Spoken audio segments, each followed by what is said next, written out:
Nosso Messias, Senhor Jesus Cristo, já estava suportando os sofrimentos causados pelos homens sedentos de sangue de sua época. À medida que tomamos conhecimento das pessoas por trás da terrível crucificação de nosso Salvador, nos deparamos com uma pergunta perturbadora. O que aconteceu com esses homens que causaram a queda de nosso Messias? Neste vídeo, vamos nos aprofundar nas mortes horríveis dos homens que mataram Jesus Cristo. Mas, primeiro, peço seu apoio com seu like, sua inscrição e não se esqueça de ativar o sino para não perder nenhum dos nossos próximos vídeos. Agora que você já fez isso, vamos começar com o infame governador Pôncio Pilatos. Os historiadores sabem muito pouco sobre o cruel juiz que ignorou os gritos da multidão para condenar Jesus à morte, mas sabem que ele nasceu na Itália ou na Escócia. Além de servir como prefeito romano da Judéia, ele também foi o governador durante o ministério de Cristo.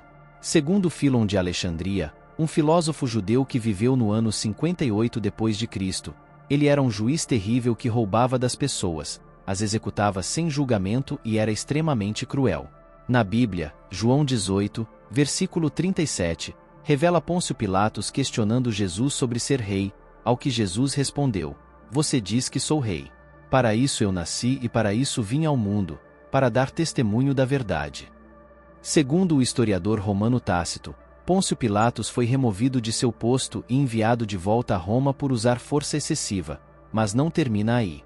Segundo Eusébio de Cesareia, Pôncio Pilatos cometeu suicídio por ordem do imperador Calígula, tornando sua morte mais horrível. Disse que seu cadáver foi jogado no rio Tibre, onde cientistas encontraram evidências de sua existência. Como se a crucificação não fosse suficiente, a próxima pessoa da nossa lista encontrou seu destino garantindo que Jesus Cristo desse seu último suspiro na cruz. Cassius Lenus, um centurião romano conhecido como o soldado que perfurou o lado do peito de Cristo.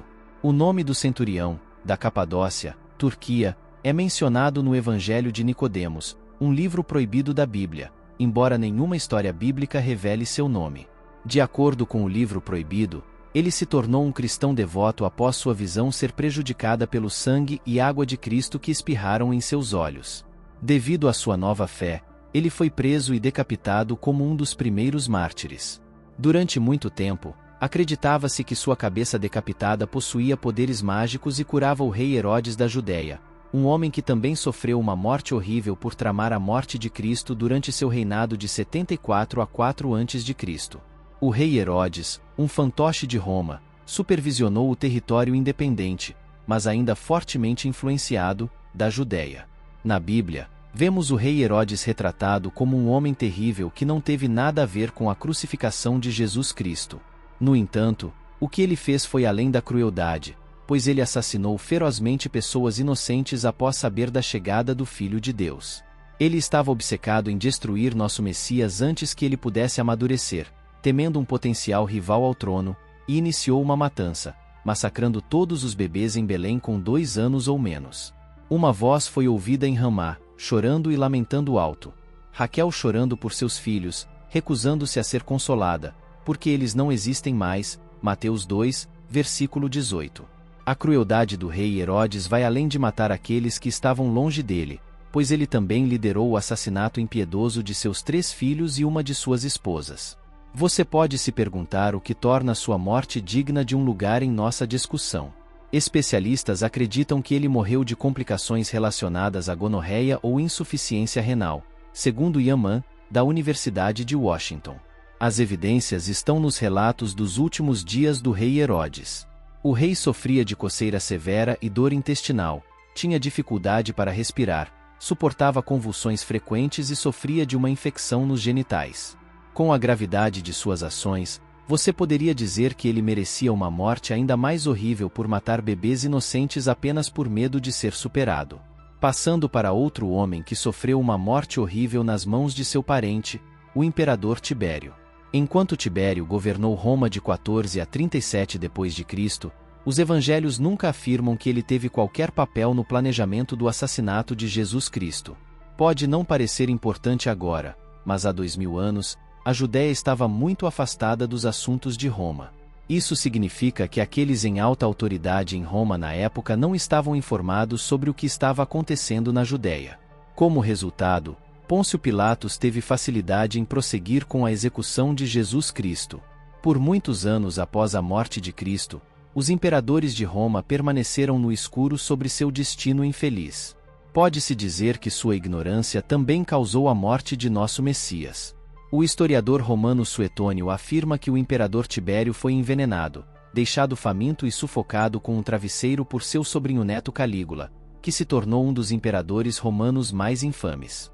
O próximo na lista é alguém que você pode comparar a um amigo desleal, um dos seguidores de Cristo, o apóstolo Judas Iscariotes.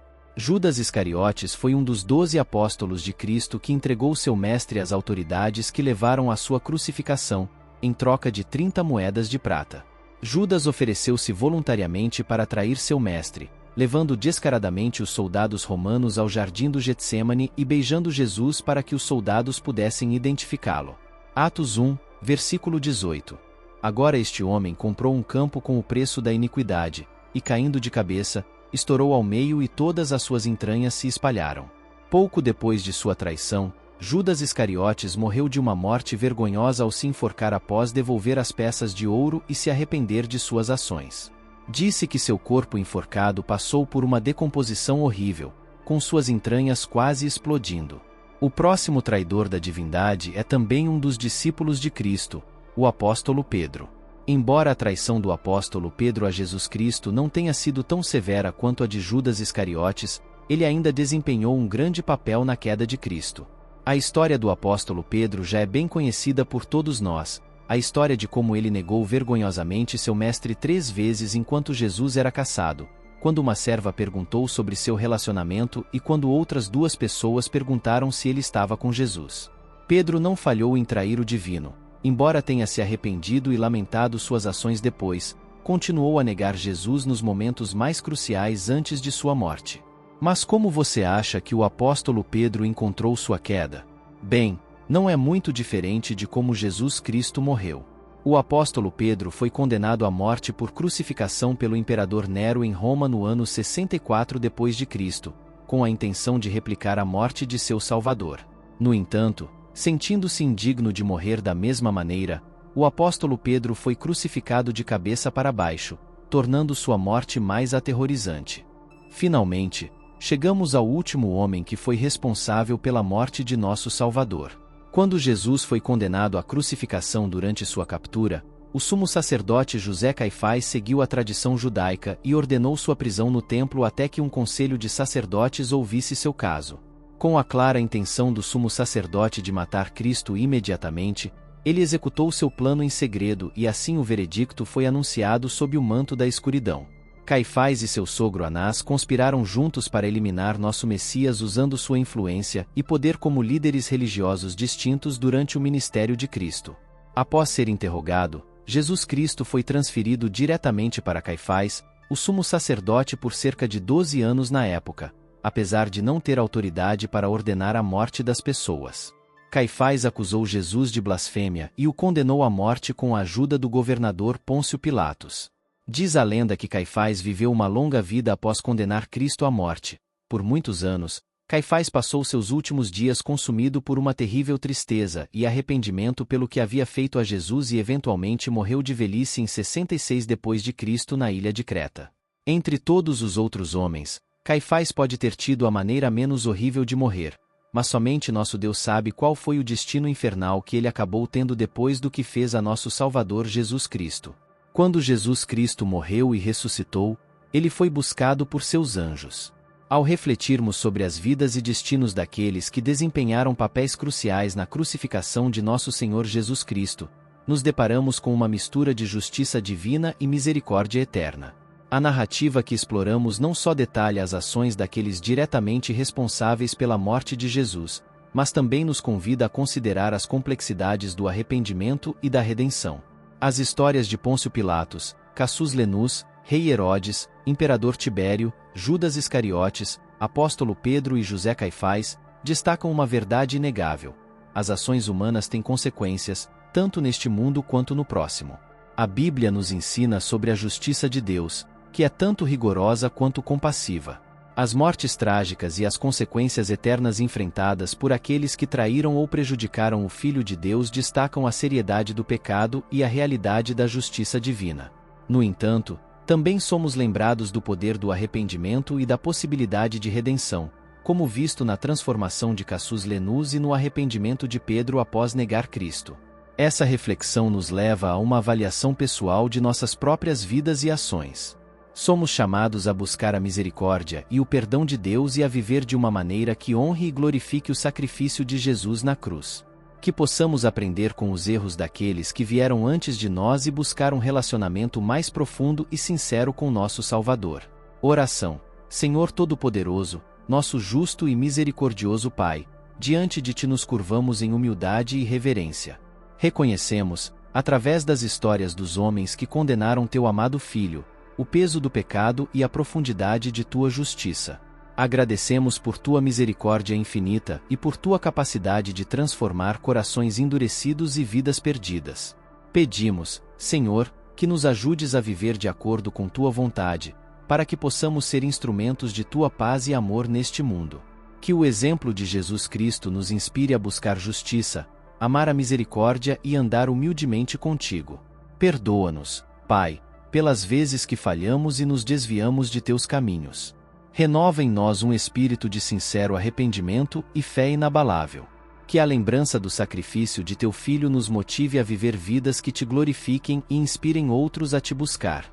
Guia-nos, Senhor, pelos caminhos da justiça, e que sejamos testemunhas de Tua graça e misericórdia. Em nome de Jesus, nosso Salvador e Redentor, oramos. Amém. Espero que tenha gostado do vídeo. Se este conteúdo foi valioso para você, peço que me apoie com sua inscrição para não perder nenhum dos nossos próximos vídeos. Compartilhe com pessoas que você conhece, dê um like e deixe sua opinião nos comentários. Isso ajuda o vídeo a alcançar mais pessoas. Juntos, podemos iluminar mais mentes e expandir nossa compreensão. Obrigado por estar aqui, e que Deus o abençoe.